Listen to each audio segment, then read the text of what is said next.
السلام علیکم دوستوں آج کا موضوع میں اور ڈاکٹر آغا سہیل احمد ڈاکٹر آغا سہیل صاحب ہیں. تو یہ ایک یادگار وقت تھا، ایک یادگار واقعہ ہے. میں اپنے ایک جاننے والے پرنسپل صاحب کے پاس گیا. 2 کتابیں میرے پاس، 2 کاپیاں میرے پاس موجود تھیں اس مضمون کی، ابتدائی ادبی رویے. تو ایک کاپی میں نے ان کے نام لکھ دی، دوسری میں نے سائن کر کے خالی چھوڑ دی، یا شاید سائن نہیں کیا. تو میں نے کہا کہ یہ آپ اپنے کسی دوست کو دے دیں جنہیں آپ مناسب سمجھیں. تو انہوں نے کہا ٹھیک ہے، میرے ہیں دوست، میں انہیں دوں گا، وہ خوشی سے لیں گے.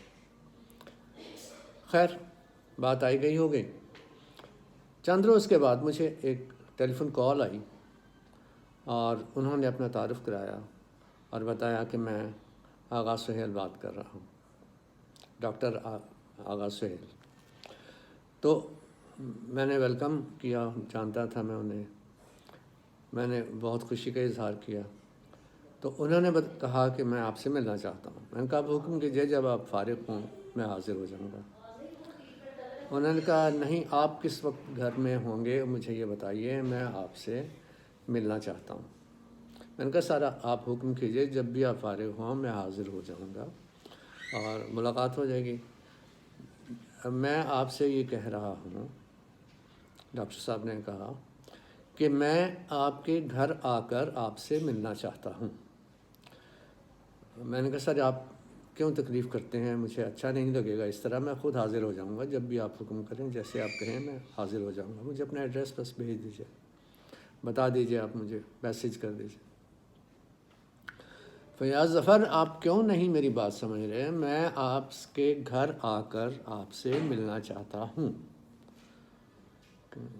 میں ظاہر ہے کہ ایسی بات تھی کہ ایسا انداز تھا کہ مجھ سے انکار نہیں ہو سکتا تھا. میں نے کہا سر جب آپ کو وقت ہو آپ تشریف لائیے، مجھے بتا دیجیے اور میں آپ کو ویلکم کرنے کے لیے تیار رہوں گا. خیر، وقت طے ہو گیا اور ہاں انہوں نے ساتھ یہ بھی کہا میں آپ بالکل ایسا اسے ایزی لیں، میں وقت بھی ہوتا ہے میرے پاس گاڑی بھی ہے، میرے پاس ڈرائیور بھی ہے، میں آ جاؤں گا. خیر میں نے اوکے کر دیا. تو ڈیو ٹائم پر، ڈیو ڈیٹ پر سر تشریف لے آئے. ہاتھ میں اسٹک تھی ان کے، گاڑی سے نکلے اور میں انہیں ساتھ لے کے اپنے گھر آ گیا. میں نے پھر ذرا تھوڑی سی شرمندگی کے انداز میں کہا کہ آپ تشریف لائے ہیں، مجھے حکم کر دیتے آپ میں حاضر ہو جاتا. نہیں فیاض ظفر، مجھے آپ کے گھر آنا ہی تھا. میں نے کہا اوکے. خیر میں انہیں لے آیا، گھر میں ہم بیٹھے. تو میری ایک بیٹی کلاس 2 میں تھی ان دنوں. تو بچوں سے جیسے پوچھا کرتے ہیں، لاڈ پیار کرتے ہیں، تو اس طرح سے انہوں نے پہلے تو انہیں ایک ان کے ہاتھ میں جو شاپر تھا جس میں سویٹس تھیں وہ اسے دیں اور کہا اور بھی بہن بھائی ہیں جو انہیں بھی شیئر کیجیے ان کے ساتھ. تو مجھے کوئی پوئم سنائیے. انہوں نے سنائی، بیٹی میری نے پوئم سنائی. ورڈزورتھ کی چند لائنیں تھیں وہ انہوں نے سنا دی. انہوں نے کہا کہ تھوڑا سا حیرت سے انہوں نے مجھے دیکھا. اس کے بعد پھر کہا کوئی اور پوئم آتی ہے تو وہ سنا دیں، اور کوئی پوئم جو آپ کو پسند ہو یا یاد ہو تو سنا دیں.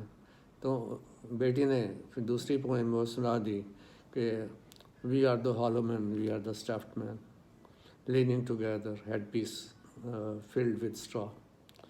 سر نے دوبارہ مجھے زیادہ آنکھیں کھول کر دیکھا اور اس کے بعد انہوں نے کہا کہ فیاض ظفر میں یہی دیکھنا چاہتا تھا کہ یہ جو آپ نے مضمون لکھا ہے یہ کس ماحول میں لکھا ہے، کہاں بیٹھ کے لکھا ہے، کس طرح آپ نے لکھا ہے، یہ میں جاننا چاہتا تھا.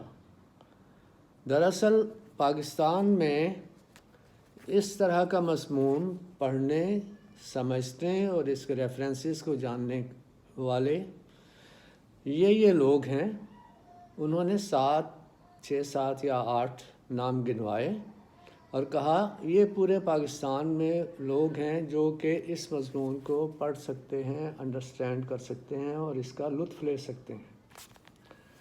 میں اسی لیے آیا ہوں، اسی لیے حاضر ہوں کا لفظ استعمال کیا انہوں نے، کہ میں یہ دیکھوں کہ اس طرح کا کام فیاض ظفر کہاں بیٹھ کے، کیسے بیٹھ کے کر رہا ہے۔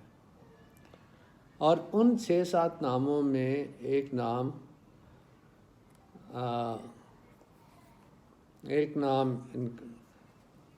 جان ایلیا کا بھی تھا۔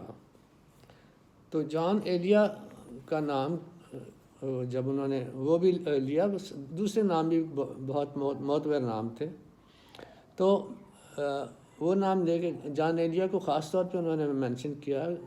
کہتے ہیں کہ جان ایلیا اگر اس مضمون کو پڑھ لیں اور انہیں پتہ چل جائے کہ فیاض ظفر یہاں رہتا ہے تو وہ آپ کا در نہ چھوڑیں۔ مجھے نہ جانے شرمندگی ہوئی یا حیرت ہوئی یا فخر ہوا، میں نے یہ سوچا نہیں، لیکن یہ الفاظ تھے ان کے، تو مجھے یوں لگا جیسے یہ کام ہوا ہے، یہ بہرحال نوٹیسیبل ضرور ہے۔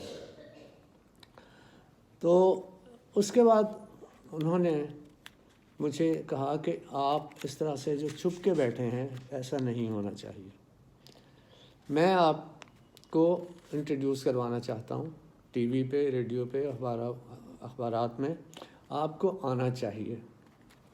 میں نے ان سے کہا کہ سر یہ ہاتھ میں نے آپ کے سامنے یہ جو جوڑے ہیں یہ پہلی بار نہیں جوڑے، یا پہلی بار معذرت نہیں کر رہا میں، تو شروع سے ہی بہت عرصہ ہو گیا ہے، کئی سال گزر گئے ہیں، کویت میں ہی انٹرویوز وغیرہ کی جو بات ہوئی میں نے اس کے لیے معذرت کی تھی، تو مجھے آپ برا نہ منائیں، تو مجھے یہیں پہ رہنے، انہی کونوں گوشوں میں رہنے دیں، میں مطمئن ہوں یہاں پر۔ تو انہوں نے اصرار کیا، بار بار کہا، تو میں نے حامی بھر لی، میں نے کہا سر آپ جیسے کہیں گے میں ویسے ہی کروں گا۔ انہوں نے مجھے کچھ ایڈریسز دیے، کچھ نام دیے کہ میں نے ان سے کچھ سے بات کر لی ہے، باقی سے کر لوں گا، تو آپ جو ہے یہ انٹرویوز وغیرہ ضرور دیں۔ میں نے ہاتھ جوڑ کے حامی بھر لی، اور مجھے پتہ تھا کہ میں جھوٹ بول رہا ہوں، تو میں اس کے بعد نہیں ملا کسی سے، اور نہ ہی میرا اس کے بعد ڈاکٹر آغا سہیل صاحب سے رابطہ ہوا۔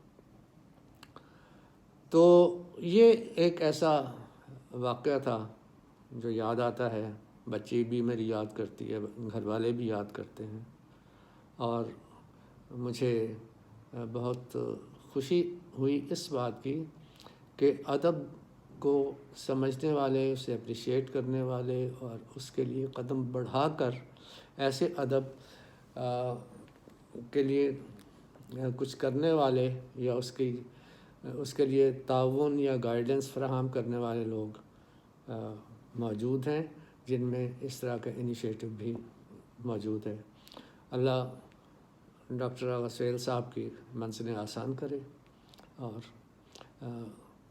اوروں کو بھی، ہم سب کو ادب کی خدمت کرنے کے لیے آنیسٹلی کوئی وقت دے، موقع دے اور توفیق دے۔ بہت شکریہ۔